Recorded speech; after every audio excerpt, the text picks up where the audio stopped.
Hi friends, இன்றைக்கி நம்ம பார்க்க போகிறது பேய் கதை. கதையோட ஆரம்பத்தில் பார்த்தீங்கன்னா ஒரு போட்டை காமிக்கிறாங்க. அந்த போட்டில் 3 மாலுமிகள் பயணம் செஞ்சுட்டு வராங்க. 3 பேரும் பார்த்தீங்கன்னா ஒருத்தர் வந்துட்டு இந்தியாவை சேர்ந்தவங்க, ஒருத்தங்க ஆஸ்திரேலியா, தென் இன்னொருத்தங்க சீனாவை சேர்ந்தவங்க. மொத்தம் 3 பேர் இருக்காங்க. பயணம் நல்லாவே போயிட்டுருக்கு, நல்லா ஜாலியாக என்ஜாய் பண்ணி போயிட்டுருக்காங்க. படகோ நடுக்கடலுக்கு போகுது. கடலுக்கு போகிற சமயத்தில் கரெக்டாக அந்த தண்ணியில் ஒரு பாட்டில் வந்து மிதந்து வந்துட்டுருக்கு. நார்மலாகவே அந்த மாதிரி பாட்டிலில் பார்த்தோன்னே எல்லாம் ட்ரெஷர் மேப் இருக்கும். அந்த மாதிரி ரொம்ப எக்ஸைட்டடாக ஆகி அந்த கப்பலில் இருக்க ஒருத்தங்க வந்துட்டு அந்த பாட்டிலை எடுக்கிறாங்க. எடுத்துகிட்டு சரி என்ன இருக்குன்னு பார்க்கலான்னு சொல்லிட்டு அந்த சீல் பண்ணியிருக்க பாட்டிலை ஓப்பன் பண்ணுறாங்க. ஓப்பன் பண்ணோன்னே தான் அவங்களுக்கு அதிர்ச்சி காத்திருந்துச்சி. அதுலேருந்து அந்த பேயே வரப்போகுது. சொல்லப்போனால் அதை ஓப்பன் பண்ண உடனே யாரும் எதிர்பார்க்காத விதமாக அது உள்ளேருந்து பேய் வந்தோடனே எல்லாருமே ரொம்பவே பயந்து போயிடுறாங்க. என்னாச்சு, இவ்வளோ கொடூரமாக ஆக்ரோஷமாக இருக்கே அந்த பேய் அப்படின்னு சொல்லிட்டு பயப்படுறாங்க.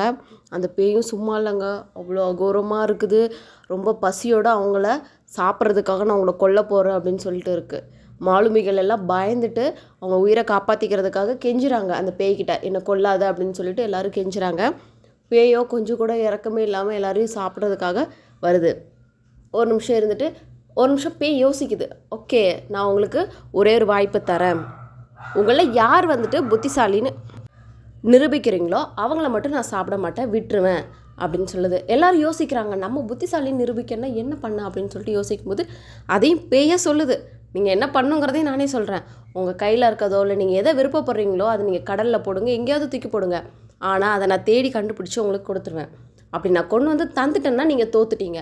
என்னால் எடுத்துகிட்டு வந்து தர முடியல அப்படின்னா நீங்கள் ஜெயிச்சிட்டிங்க, நான் உங்களை விட்டுருவேன் அப்படின்னு சொல்லுது. எல்லோரும் யோசிக்கிறாங்க, என்னது எடுத்துகிட்டு போடலாம், என்னது சின்ன பொருளாக போடணும், அதெல்லாம் எடுக்க முடியாததாக போடணும்னு சொல்லிட்டு ஃபஸ்ட் என்ன பண்ணுறாங்க, ஆஸ்திரேலியாவை சேர்ந்தவங்க தன்னோட கையில் இருக்க ஒரு மோதிரம், ரொம்ப விலை உயர்ந்த ஒரு மோதிரத்தை எடுத்து கடலில் தூக்கி வீசுகிறாங்க ரொம்ப தூரமாக.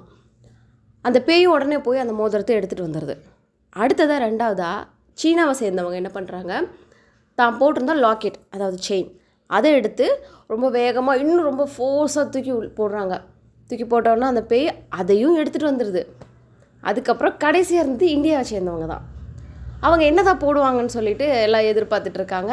பேயும் கேட்குது, கடைசியாக நீ மட்டும் தான் இன்னும் பாக்கியாக இருக்க அப்படின்னு சொல்லுது. இந்த கதையை கேட்டுட்டு இருக்க நீங்கள் யாராவது கெஸ் பண்ணிங்களா, அந்த இந்தியாவை சேர்ந்தவங்க என்ன தூக்கி போடுவாங்க அப்படின்னு சொல்லிட்டு? ஆக்சுவலி சொல்லப்போனால் யாருமே எதிர்பார்க்காத ஒன்று அவங்க தூக்கி போடுறாங்க. என்னென்னா, தான் குடிக்கிறதுக்காக வச்சுருந்தா தண்ணி பாட்டில், அந்த தண்ணி பாட்டில் மூடியை ஓப்பன் பண்ணிவிட்டு பாட்டிலோட தூக்கி கடலில் போடுறாங்க. போட்டுட்டு அந்த பேய்கிட்ட சொல்கிறாங்க, நான் போட்ட தண்ணி பாட்டில் இருக்கு இல்லையா, அந்த பாட்டிலும் தண்ணி ரெண்டையுமே சேர்த்து எனக்கு கொண்டு வந்தா, நான் போட்ட தண்ணி அப்படின்னு சொல்லிட்டு சொல்கிறாங்க. பேயோ திருன்னு முழிக்குது. அவ்வளோதான். அதுக்கப்புறம் அந்த பேயால் எப்படி எடுக்க முடியும், தலை தெரிச்சு ஓடிடுச்சுங்க பேயே. பேய்க்கே தண்ணி காட்டின பயல்கள்லாம் இருக்கிற இடம் தான் நம்ம இடம். அந்தளவுக்கு திறமையாக யோசிக்கிறவங்களாம் இருக்கிற இடங்க இது. அதனால் எந்த விஷயம்னாலும் டீப்பாக யோசிங்க, யோசித்து எந்த வித முடிவும் எடுங்க. நம்மளுக்கு யோசிக்க தெரியாமல் இருக்கிறது தப்பு இல்லை, யோசிக்கவே மாட்டோம்னு சொல்கிறோம் இல்லையா, அதுதாங்க தப்பு. அதனால் திங்க் பிஃபோர் ஆக்ட். எந்த விஷயம் செய்கிறதுக்கு முன்னாடி கண்டிப்பாக யோசித்து செய்யுங்க, வெற்றி கண்டிப்பாக உங்களுக்கு தான். இந்த மாதிரி நிறையா ஸ்டோரிஸ் நீங்கள் கேட்கணுன்னு விருப்பப்பட்டீங்கன்னா கண்டிப்பாக நம்ம சேனலை சப்ஸ்கிரைப் பண்ணி வச்சுக்கோங்க.